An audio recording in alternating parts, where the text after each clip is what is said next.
여정의 그 시작을 어제 23절에서 아주 간략하게 그냥 소개했어요. 이제 1차 전도 여정이 맞춰지고 시작하는 것, 2차 전도 여정이 맞춰지고 시작하는 것은 비교적 좀 거기에 정황도 설명을 하고 뭐 그런 면이 있었는데 3차 전도 여정은 주 53년에서 한 58년까지 한 5년 정도 걸쳐서 그 이루어진 그런 기간으로 보이는데 수리아 안디옥에서 출발을 해서 이제 갈라디아와 부르기아, 갈라디아 땅은 우리 성경 서신서로 말하면 이제 갈라디아서에 해당하는 그 지역들입니다. 그래서 그 지역과 이제 마게도냐, 저 빌립보, 데살로니가, 베레아 뭐 이쪽 이제 갈라디아가 이제 그 비시디 안디옥과 이고니온과 루스드라, 더베 뭐 이쪽이 이제 갈라디아 부르기아 지역으로 그렇게 볼 수가 있고요. 그리고 마게도냐 지방으로 갔다가 이제 아가야까지 가죠. 아가야 지방이 고린도, 뭐 아덴, 그리고 그쪽 지역이 이제 갱그리아, 뭐 이쪽 지역이 이제 아가야 지역에 해당하는 곳이고요. 그랬다가 그 3차 전도 여정은 이제 에베소에서 한 3년을 머무는 그런 기간이 있었고요. 이례적으로 긴 기간이죠. 그래서 에베소를 바울이 특별하게 뭐 차별했다는 뜻은 아니고요. 특별함이 있었던 그런 도시가 지역이 에베소였고요. 나중에 이제 바울이 그 3차 전도 여정을 마치고 돌아오는 길에 그 소아시아 연안을 작은 배를 타고 오다가 보니까 항구가 아닌 곳은 그냥 지나쳤거든요. 에베소도 항구가 아니었기 때문에 지나쳐서 밀레도까지 이제 갔었잖아요. 근데 밀레도에다가 배를 정박시켜 놓고 에베소로 사람들을 보내서 그 에베소 사람들을 밀레도로 오게 해서 거기서 밀레도에서 석별의 정을 나누는 그런 장면이 아주 사도행전 20장이죠. 거기에 긴 문장을 가지고 그 부분을 서술한 그런 것을 볼 수 있는데 서로 정말 우리가 살아서는 다시 못 볼 것 같다. 그때 바울의 생각이 그랬거든요. 내가 예루살렘 가면은 그런데 사실 또 바울은 또 예루살렘으로 갔다가 자기가 로마로 가게 될 줄을 거의 그렇게 여기고 있었잖아요. 자기 예루살렘 갔다가 로마에 갔다가 서바나도 가리라 하는 그런 생각을 갖고 있었는데 중첩이 됐어요. 또 한편으로는 그 밀레도에서는 내가 살아서는 당신들을 다시 못 볼 것 같아서 이렇게 불렀다 하면서 내가 밤낮 3년이나 울면서 훈계했던 거를 잊지 말고 그렇게 믿음 생활하기 바란다. 앞으로 이 이리가 이 말세가 와서 사나운 자들이 와서 너희를 속이고 해칠 것이지만은 내가 가르친 것을 잘 기억하고 그렇게 끝까지 믿음을 지켜나가길 바란다. 뭐 그런 내용으로 서로 석별의 장을 나눴던 사람들이 이제 이 에베소 사람들이었죠. 그리고 그런 일들이 이제 이 3차 전도 여정에 이제 그 로마 예루살렘에 결국 이제 오죠. 예루살렘에 왔다가 거기서 뜻하지 않게 그 예루살렘의 폭동으로 말미암아서 가이사라에 2년 동안 구류 상태가 되잖아요. 2년 동안 바울의 인생에서 그렇게 2년을 아무것도 하지 못하는 상태로 지냈던 적은 아마 없었을 것 같아요. 2년 동안 가이사랴에서 구류 상태에 있다가 그러니까 58년 정도서부터 구류가 시작돼서 한 이제 60년쯤에 결국은 로마로 가긴 가는데 죄수의 몸으로 가게 되고, 그래서 로마에 가서 한 이태 정도 거기서도 이제 뭐 재판을 받기 위해서 기다리는 그런 기간이었죠. 그래도 그때는 로마에서 그 바울을 찾아오는 사람들은 다 만날 수가 있었고요.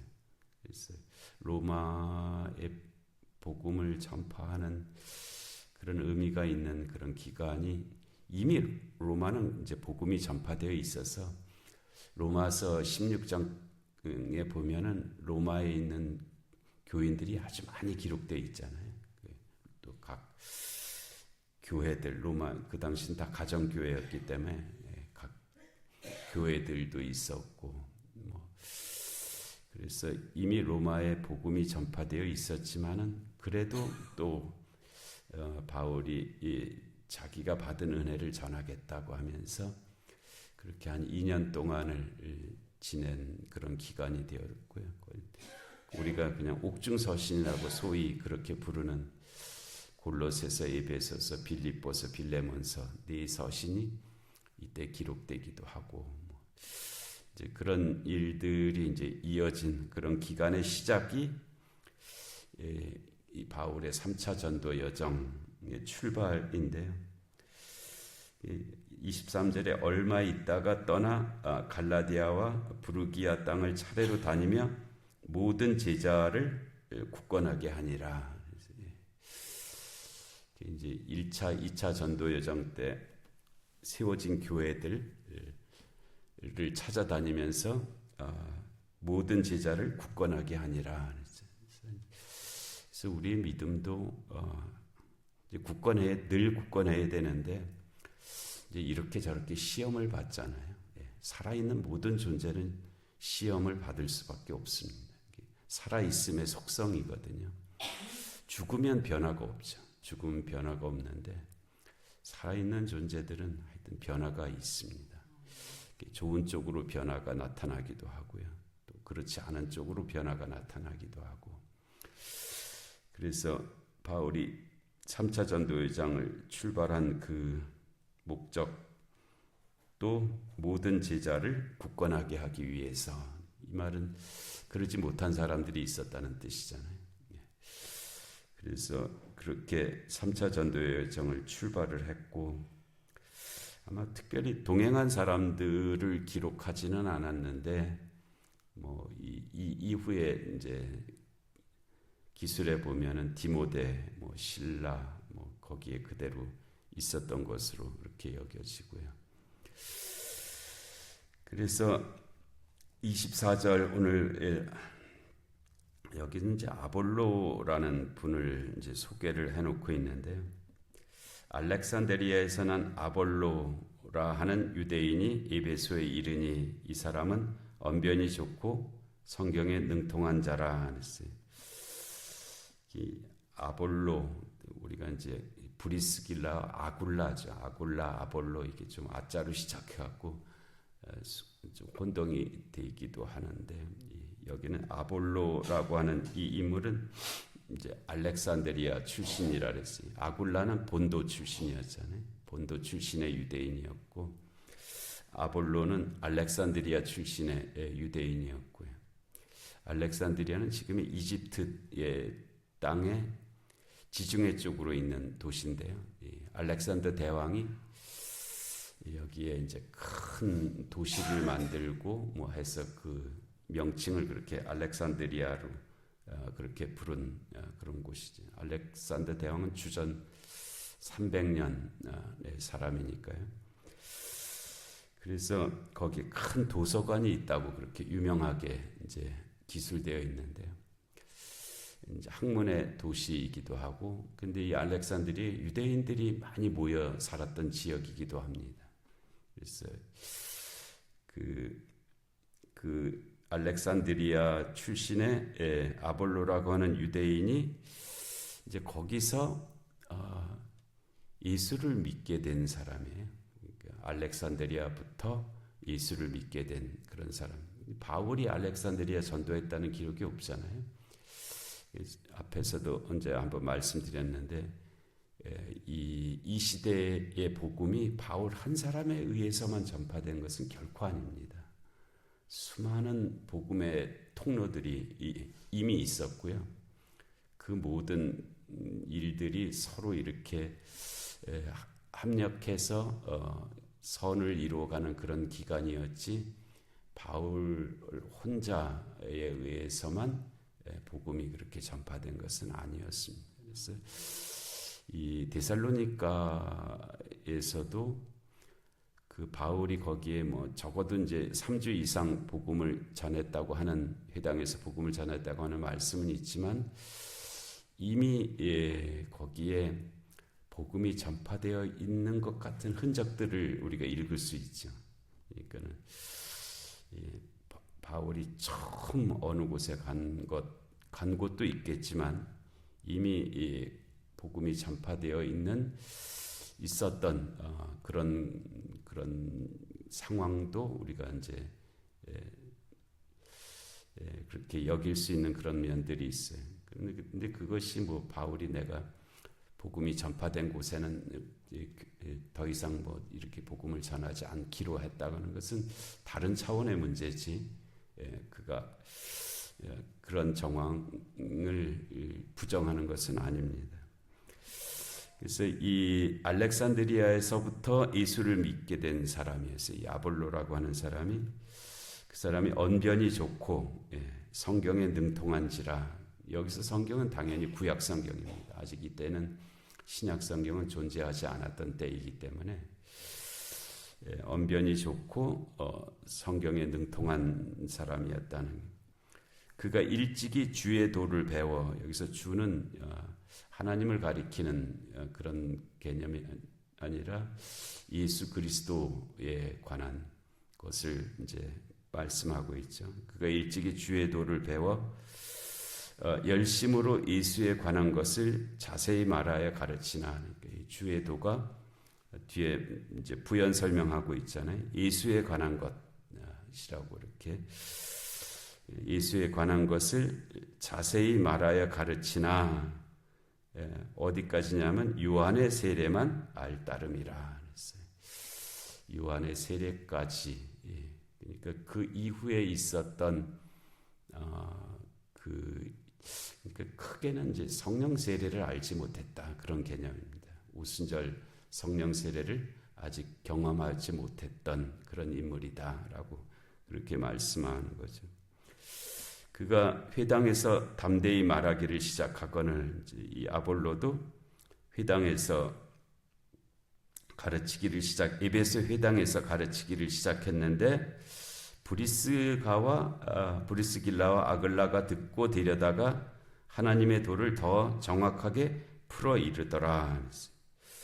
그러니까 이 바울이 2차 전도 여정 마치고 수리아 안디옥으로 돌아가는 길에 에베소를 들린 일이 있었잖아요. 이제 아마 여객선을 타고 갔기 때문에 그렇게 그 에베소에 갔다가 가이사랴에 갔다가 예루살렘 갔다가 이제 수리아 안디옥으로 돌아갔는데, 그 에베소에 그 들렸을 때 그때 이제 브리스길라 아글라도 같이 갔고요. 고린도서부터 이제 같이 거길 갔고, 바울은 일정 때문에 바로 가이사랴, 예루살렘, 수리아 안디옥으로 갔는데 그 에베소에다가 브리스길라 아굴라를 남겨두었죠.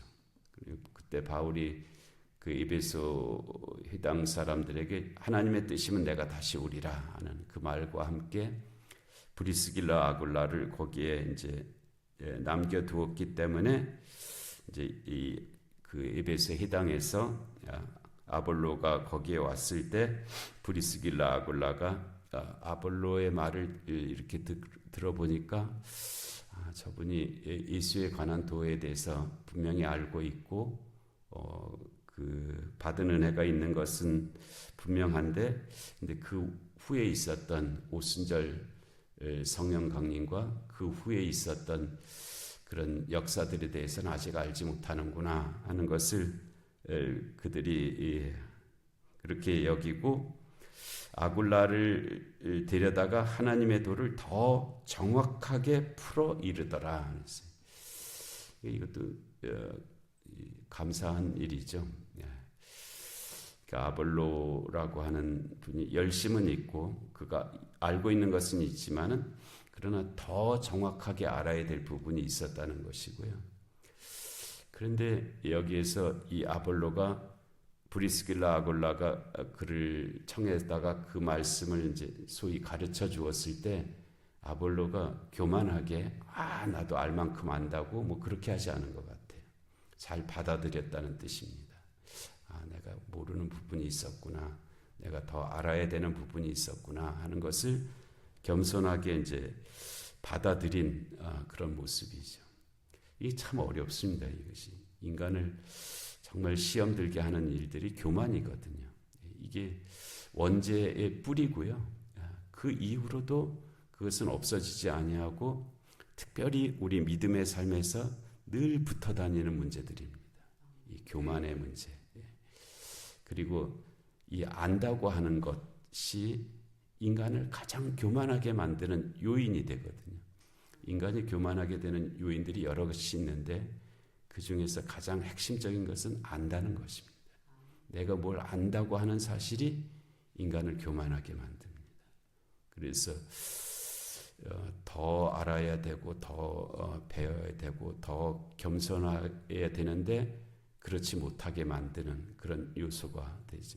그래서 우리나라 속담에도 그런 말이 있잖아요. 아는 게 병이다. 아는 게 병. 심지어는 모르는 게 약이다라고까지 그렇게 하는 바가 있죠. 그게 이제 좀 경계해서 하는 말이지 아는 것 자체를 부정하는 것은 아닙니다. 알아야 되거든요. 알아야죠. 그런데 그 안다고 하는 것에 감추어져 있는 소위 독성이죠. 안다고 하는 것은 인간을 참으로 교만하게 만드는 그런 위험 요소를 항상 품고 있습니다. 그래서 그런데 이 아볼로는 이 브리스길라 아굴라가 그를 이제 더 자세히 더 정확하게 그 하나님의 도를 더 정확하게 풀어 일러 주었을 때 그것을 겸손하게 받아들였던 그런 인물로 그렇게 여겨지고요. 이제 그렇게 되자 아볼로가 아가야로 건너가고자 하므로 아가야는 이제 고린도, 갱그리아 뭐 이쪽을 이제 아가야 지역인데요.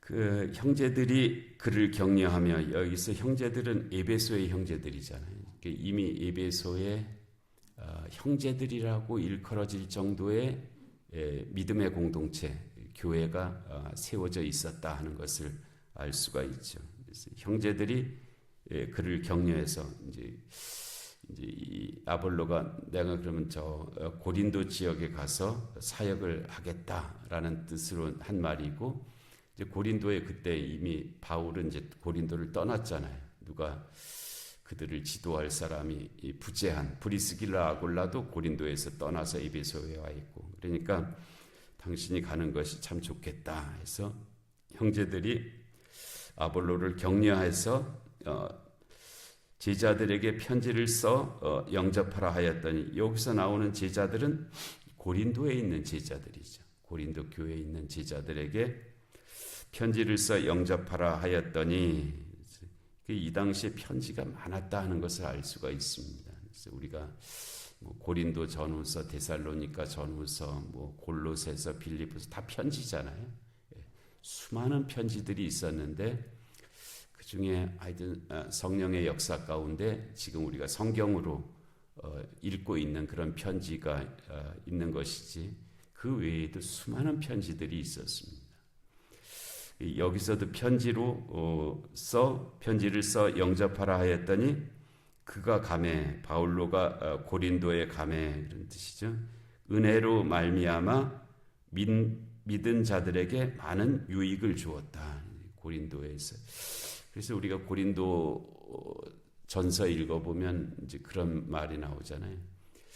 좀 안타까운 면도 있는데 고린도 교회가 네 파당으로 나눠져 있었다 그래서 네 파당인데 거기 바울파, 아볼로파, 뭐 이 베드로파, 그리스도파 이 네 파당으로 고린도 교회가 나눠져 있었다. 근데 그 중에 한 파가 아볼로파였다는 거예요. 아볼로. 그러니까 아볼로가 그만큼 고린도 이 아가야 지방에 가서 영향력을 끼쳤다 하는 그런 표현인데요. 그런데 그 바울이 이제 그렇게 고린도 전서 3장에 그렇게 썼잖아요. 나는 심었고 아볼로는 물을 주었으되 자라나게 하시는 이는 그리스도시라라고 하나님이시라라고 이렇게 말씀한 것을 보면 아볼로가 그와 같은 역할을 했다 하는 것을 알 수가 있죠. 그래서 그가 감의 은혜로 말미암아 많은 자들에게 많은 유익을 주니 이는 성경으로서 예수는 그리스도라고 증언하여 예수가 그리스도다는 것이 이제 뭐 베드로의 오순절 설교의 핵심도 뭐 이 말씀이 늘 이제 제자들이 복음 전파하는 그 핵심의 말씀이 예수는 그리스도다. 예수가 그리스도다. 증거가 뭐냐? 그가 부활하셨다는 것이다. 근데 여기서 아볼로도 이제는 이 고린도에 가서 성경으로서 예수는 그리스도라고 증언하여 공중 앞에서 힘있게 유대인의 말을 이기미러라. 그래서 고린도 교회가 그와 같이 세워져 가는데 큰 역할을 감당했다 하는 그런 말씀인데 아볼로, 브리스길라, 아굴라 또 거기에 이제 형제들 또는 제자들 이런 개념 속에 여러 인물들이 들어 있습니다. 그 역할을 우리도 잘 감당하는 그 한 사람이 되게 하실 줄로 믿습니다. 은혜로우신 하나님 아버지, 오늘도 귀한 새벽을 저에게 허락하시고 또 저 에베소에서 있었던 복음의 역사를 저희들에게 말씀해 주십니다. 하나님, 그 선한 역사 가운데 이 시대에 저희들도 그 한 역할을 감당할 수 있는 그런 삶들이 되게 하여 주옵시고 또 합력해서 선을 이루어가는 저희 모두가 되게 하여 주시옵소서. 영역 간의 공고한 하나들을 긍휼히 여겨 주옵시고 이 나라 이 민족 가운데 주님의 공의와 정의가 임하게 하여 주옵시고 전쟁과 기근과 질병과 재난의 땅들 가운데 주의 긍휼하심이 함께하여 주시옵소서. 하나님, 이 새벽의 기도 가운데도 은혜를 베풀어 주옵시고 또 연휴가 시작되었는데 모든 오고 가는 일정들 가운데도 주님의 보호하심과 인도하심이 함께하여 주시옵소서. 예수님의 이름으로 기도하옵나이다. 아멘.